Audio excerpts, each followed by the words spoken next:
scoops inside. Oh. And so I'm pretty sure most of you already know that the NBA has came down on LaMelo Ball and has informed him that he needs to cover up his tattoo on his neck. And some people are saying that this is a little bit harsh, even for the NBA, having a player cover up his tattoo, which, by the way, is his own middle name, LaFrance. Some people are thinking that that's a little bit too harsh, even for the NBA, and maybe they're overstepping their bounds just a little bit. I think you are overstepping your bounds just a little bit, you know. And I get it. I get that. But I understand why the NBA is doing it. It may not be popular, but I understand why they're doing it. It's got a lot less to do with a name being tattooed on a player, but it's got a lot more to do with the balls, and LaVar Ball in particular. If you would, please. Well, like I said, my sons are like phones. I keep making them better and better. And I always had this concept right here where I've said at the moment right now, Lonzo's the best. Yeah. Jello is my strongest, so he has the potential to be the best because on the next level, they get bigger and faster. He like that naturally. Melo's gonna be the best on the fact that he's the youngest. Got more experience learning from his other brothers. Right. But when, So that's when where you he's told at. me that, he's a sophomore, I guess. He might have been 14 Yes. to LaVar Ball did something that nobody gives him credit for. He revolutionized the modern day sports world. When we talk about the modern day athlete, when it comes to college sports in particular, he's the reason why a lot of these top players are getting paid millions of dollars as we speak with different endorsements. That was never on the table before LaVar. That was something that was never on the table. I don't even think it was being discussed. And if it was, it wasn't being discussed seriously. And so LaVar Ball did something that nobody else did. Not Michael Jordan, not Kobe Bryant, not anybody with the means and the cachet and the ability to do so did. He started his own basketball league. And so that was a problem. That was a major problem for a lot of people out there, in particular, a certain group, and y'all know who I'm talking about. They're being told you will start basketball at age 6, like Lonzo told us. And whenever you asked him a question, I think he said, 5 words? And he looks terrified whenever he's talking. He looks genuinely afraid. On LaVar Ball, I think he's a problem for this kid, and it seems like he's just daddy's little boy, a little robot who's completely controlled by his father. Now, whether or not it was successful, that's irrelevant. It changed the game. Because before then, if y'all remember, people really weren't talking about paying college players. Not seriously, at least. There were whispers here and there. Every now and then you would see it pop up in a headline or two, but nobody was actually seriously considering it because they didn't have to. They had the market cornered. In order to go pro, at least for the NBA, you had to go to college. That was the only route to the NBA. Like I said, he revolutionized the game. He's the reason why these top athletes are getting paid millions of dollars as we speak. He's the reason why Shedeur Sanders can get $5 million this year. But unfortunately for LaVar Ball, he's the reason why his sons are being targeted. Because everything was fine and dandy when LaVar Ball was selling sneakers and selling water bottles and t-shirts and other apparel. Everything was fine and dandy. He was somewhat of a loudmouth, but he was entertaining. And so people brought him around. ESPN, Fox, and all these other networks brought him on because he was box office. He was entertaining. They entertained it. It was all fine and dandy up until the moment he decided to launch his own league. That's when everything changed. He wasn't just the loud black man in the room anymore to crack jokes and amuse them. And so LaVar Ball, for as much as he's criticized and as much as they tried to turn him into some kind of laughing stock and some kind of failure, there's a deep level of respect and reverence that these individuals have for LaVar Ball, for a man like LaVar Ball. Somebody that says, you know what, I don't want a handout. I'm not looking for a deal. And if there's a deal to be made, it's going to be on my terms. I want to be the one handing out the checks.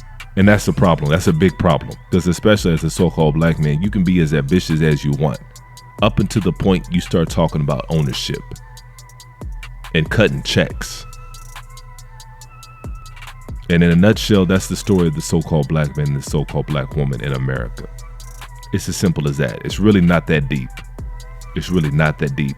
When you get to the top of it, I'm not talking about at the lower level where you have individuals that dislike certain groups of people because of this or that. That's trivial stuff. If you got the entire pie and you've been sitting on the entire pie, why would you want to share that pie? Yeah, the crumbs and the scraps and the leftovers are fine, but you're not about to sit at the table and start running anything. Not anything of real substance anyways. And sports entertainment is big business. And so they're always going to have an eye on that. A close eye on that. Because there's no reason why LaMelo Ball shouldn't be getting just as much as attention as a Luka Doncic. You're talking about a former Rookie of the Year, who, by the way, his coach didn't even let him start until halfway through the rookie year. Halfway through his rookie year, that's when he actually got to start. You draft a player number 3 overall and you don't start him, and you're already one of the worst teams in the league, that right there should let everybody know what time it was when it came to the Ball family. And he still wound up winning Rookie of the Year. And so right now, at 22 years old, LaMelo Ball's putting up 24 points a game, 8 assists, and 5 rebounds. And then on top of that, he's shooting almost 39% from 3. Those are ridiculous stat lines when you compare it to somebody like Luka, who's got the ball in his hands almost damn near every play. They don't even have a system. The system is Luka. And that's another thing. A lot of these European players, when they come over here, they give them the ball. They give them the James Harden treatment, where their usage is going to be through the roof and their numbers are going to be through the roof. And subsequently, their numbers are going to be through the roof. You can give almost any NBA All-Star caliber player, if you put the ball in their hand 99% of the time, by the end of the game, their stat line is going to look ridiculous, especially with today's rules. But like I said, there's no reason why LaMelo shouldn't be box office right now. Instead, he's got the lowest amount of televised games in the league.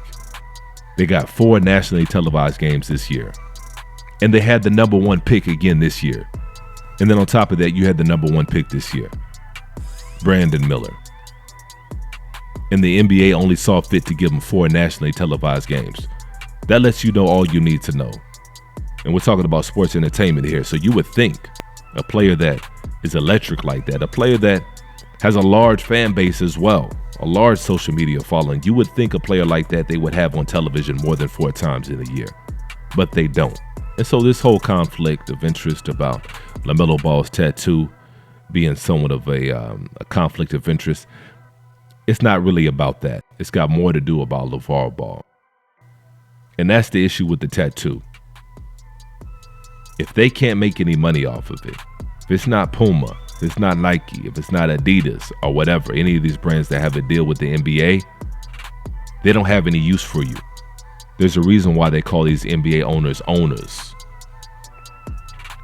There's a reason why they call these players that happen to own a basketball team owners. While you're on that basketball court, while you're on that field, they own you. They own what you can say. They own what you can wear. They even own what you can put on your own body. And that's why a lot of people call it modern day slavery. Some people have an issue with that. They think it's a little bit too over the top. But when you throw the word modern on there, it makes sense. This is what modern day slavery looks like. Yeah, they're going to give you all the money in the world. They're going to give you a bag to play in that league. But while you're on that court, while you're on that field, make no bones about it. They own you.